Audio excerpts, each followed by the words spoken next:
Okay, now the big question, and one of the great objections, the barriers to owning an electric car is price. And yes, broadly, they are much more expensive than their petrol counterparts. But for the manufacturer, you can see why the supply and demand matrix doesn't quite work out. They're spending billions on developing these cars and nobody's buying them. So they have to somewhere make a profit. But do you actually have to buy an electric car? Aren't there other funding options? Could you not lease one or do one on a personal plan? And the argument is that as the technology changes, you want to be able to have the very latest. You want to be able to protect your residual value. You want to take away all financial uncertainties. So to tell us about the finance options and the possibility of leasing an electric car, we have, from none other than Automotive Leasing, Judith Eadie. Judith.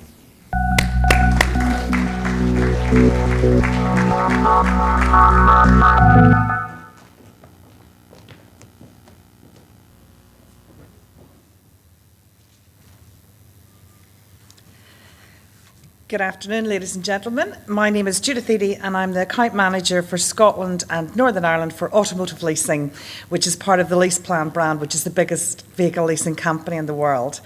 It really is a pleasure to be here today, and it's nice to be presenting somewhere where they might actually understand my accent. And of course, in the most amazing of places, and I'm on the staircase.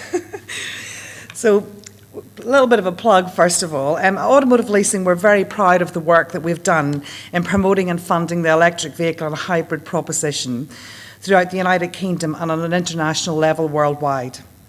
We fund and maintain everything from cars, hybrids and vans right through to electric sweepers. Up here is just a few of the awards we've won for our passion and work and the support of the electric vehicle market over the last year. 96% of all funded public sector electric vehicles in Scotland are with ourselves, and it was a reflection of the Scottish Government's commitment and our commitment to these projects. The Minister earlier on talked about the targets, the UK targets, and how Scotland was affected. Ours are way bigger than the rest of the UK, so we're really into it.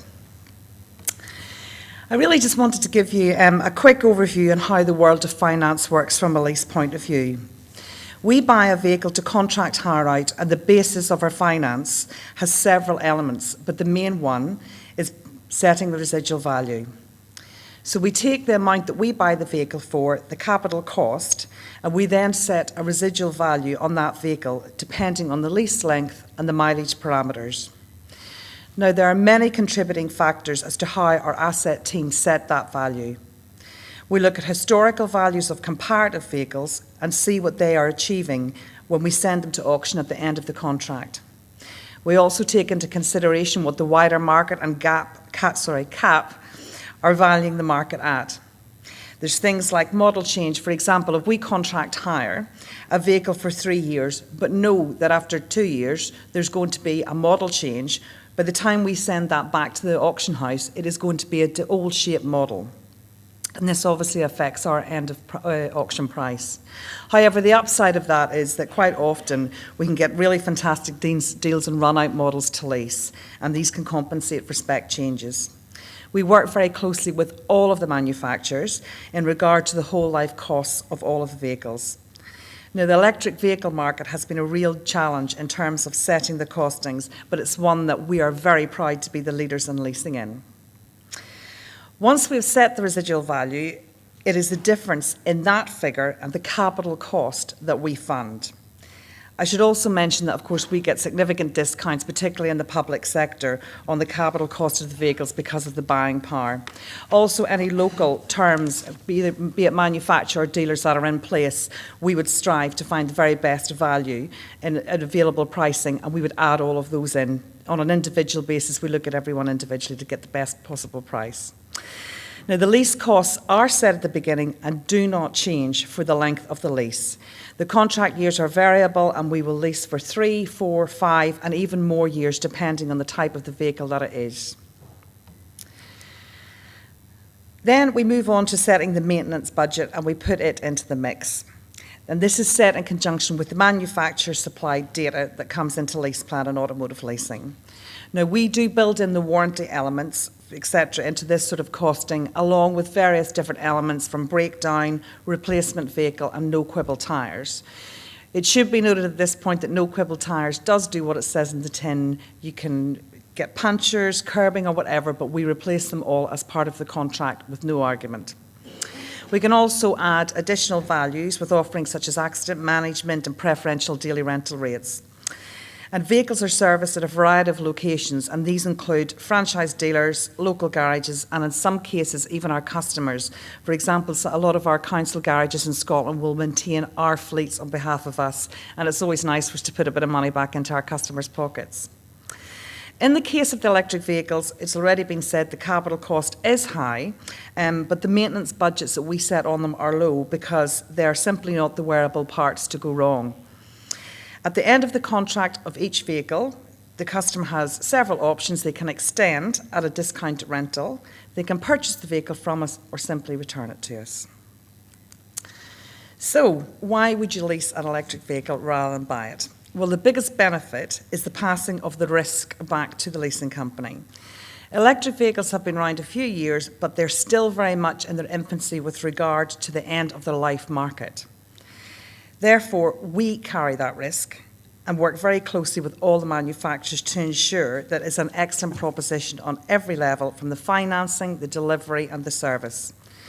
We question very closely the customer's needs and expectations of the vehicles to really make sure it is fit for purpose and that we are delivering the right vehicle for the right job.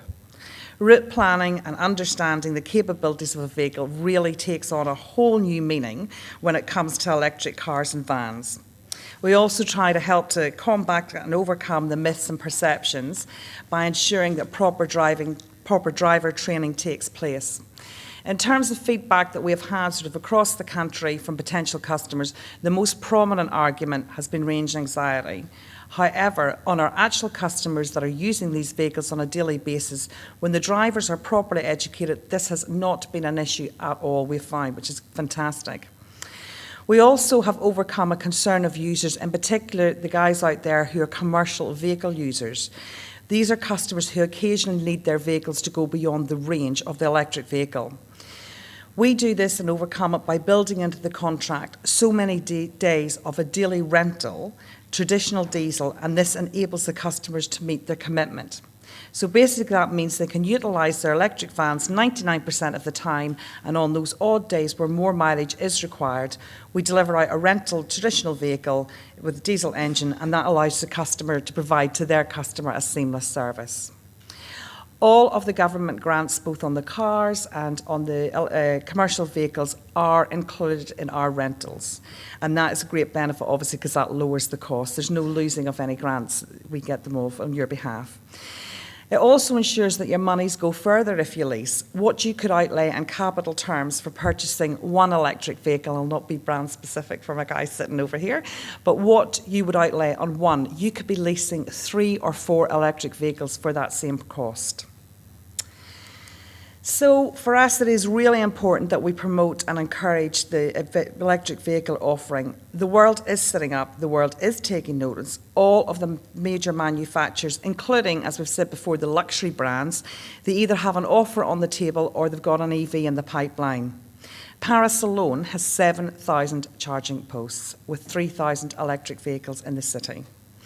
The manufacturers have all put their money where their mouth is, and they firmly believe it is the way forward. This year, we'll see delivered to market more commercial vehicle offerings in the form of both electric and hybrid vans, which is a really exciting proposition for us too.